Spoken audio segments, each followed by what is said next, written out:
مساء الخير عليكم، عاملين ايه؟ يا رب تكونوا دايما بخير. تعالوا نعمل النهارده بوريك الافران بطريقه سهله وبسيطه، وازاي هتتميزي فيه ويطلع معاكي مظبوط على الشعره ومن اول مره، لدرجه ان انت ممكن تفتحي مخبز بعد كده. وازاي هيطلع معاكي طري جدا زي ما انت شايفه. شايفين قد ايه هو من جوه مستوي كويس. وهقولك على اكتر نوع جبنه بتليق عليه وبدايل ليها كمان. الطعم عايزه اقولك خطير، وهشه قد ايه ما شاء الله.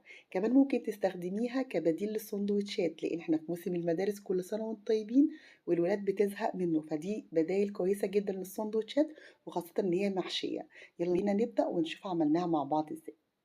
هنسمي الله ونبدأ على طول. معايا معلقة كبيرة من الخميرة الفورية البودر، وهضيف لها من السكر 4 معالق كبار، وده اللي بيميز طعم البوريك عن غيره من المعجنات، ان السكر بتاعه بيبقى عالي شوية. كوباية من المية الفاترة عشان اعمل تيست كده للخميرة ان هي تتفاعل بسرعة وما بتاخدش وقت. بعد كده بضيف لها معلقتين كبار من اي نوع صلصة بفضله، نص كوباية من الزيت. بخلط بقى المكونات دي كلها مع بعض كويس جدا، وبضيف له بعد كده نص كيلو من الدقيق مضاف ليه كوباية معيارية كبيرة. يعني لو حسبت الكمية كلها، النص كيلو 3 كوبايات على الكوباية المعيارية دي، بنفس الكوباية 4 كوبايات. ذرة من الملح. وهقلب بقى المكونات دي كويس مع بعض. طبعا كل نوع دقيق بيختلف عن غيره. هما ال4 كوبايات دي كانت بالظبط على نفس حجم أو كمية السوائل اللي أنا ضفتها، فطلعت معايا مظبوطة من غير أي إضافات تانية. وطبعا انتي بتضيفي الدقيق بالتدريج لحد ما تستوعبي كمية السوائل هي تاخد نفس كمية الدقيق. بيختلف بقى من نوع للتاني، ممكن تطلع أقل شوية أكتر شوية على حسب طبعا استخدامك. بعجنها كويس لحد ما تبقى طرية خالص وملمسها ما شاء الله قطني بالشكل الجميل ده. شايفين حلوة قد ايه؟ في الوقت ده بقى خلاص هبتدي احطها كده واغطيها عشان تتفاعل لمدة مثلا ربع ساعة نص ساعة على حسب حرارة المكان اللي انت فيه. شايفين ما شاء الله اختمرت وبقت جميلة، والعجينة بقت لينة اكتر في منتهى الجمال. خلاص بقت جاهزة معايا بالشكل ده. هنا بقى هحضر الحشوات. الحشوات طبعا قلنا ليها اكتر من حشوة او اكتر من نوع جبن. احنا بنفضل الاسطنبولي او البراميلي، الاتنين دول افضل حاجة، بيبقى حدقهم طالع وبيدينا تيست حلو قوي مع البوريك. انا طبعا اديتها ميكس كده. جبت نوع من البراميلي حلو جدا، الملح بتاعه معقول، وضفت لها شوية من الجبنة اللي هي الدومتي او الفيتا اللي انتوا بتستخدموها يعني، ودمجتهم مع بعض. بعد كده بجهز صاج بديله دهنة من الزيت، وبكور العجينة بتاعتي قد الليمونة بالظبط، مش أكبر ولا أقل. طبعا انت عايزة تكبري زي ما انت حابة، عايزة تقللي، وممكن كمان توفري على نفسك وتفرديها كلها مرة واحدة وتقطعيها دواير تبقى كلها نفس الحجم. بفرد بقى دايرة دايرة كده وبحط فيها الحشوة بتاعتي وبقفلها بالشكل ده.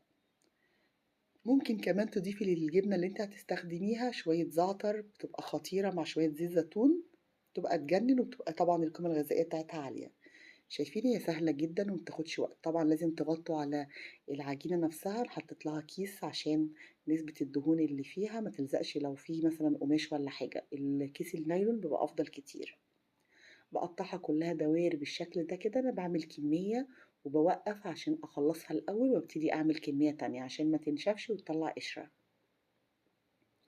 كلها بنفس الطريقة ببتدي إن أنا أدورها وأعملها بالشكل ده، وأقفلها نفس شكل القطايف بالظبط. شايفين القفلة؟ وبعد كده بضغط عليها من الظهر تنزل بالشكل ده، تدينا الشكل البيضاوي اللي احنا بنشتريه من المخابز. والطريقة سهلة وبسيطة جدا، ما فيهاش أي افتكاسات. عرفنا اللون طلعناه ازاي عشان مع الصلصة. طبعا العجينة قوامها طري ولين عشان خدمتها صح.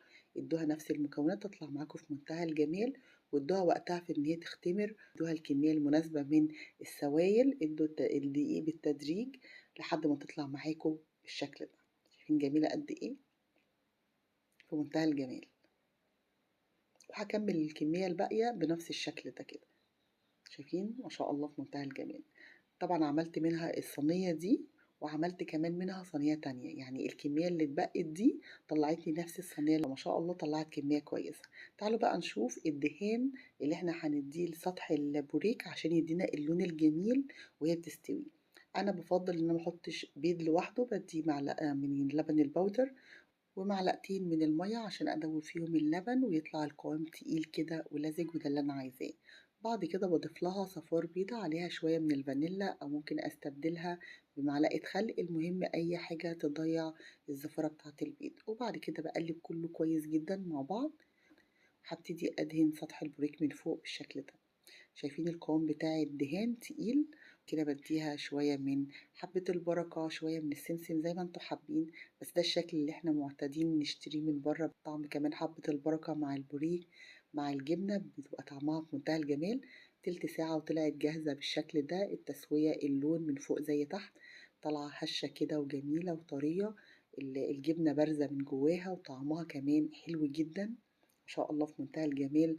طرية وطالعة مضبوطة، التسوية، اللون، كل حاجة طالعة في منتهى الجمال ما شاء الله، طعمها كمان يجنن، يعني أنا عايزة أقول لِك بعد كده مش هتشتريها أبدًا من برّه، هشة وجميلة ولذيذة وما خدتش وقت خالص، الموضوع ده كله خد مني أقل من ساعة زمن.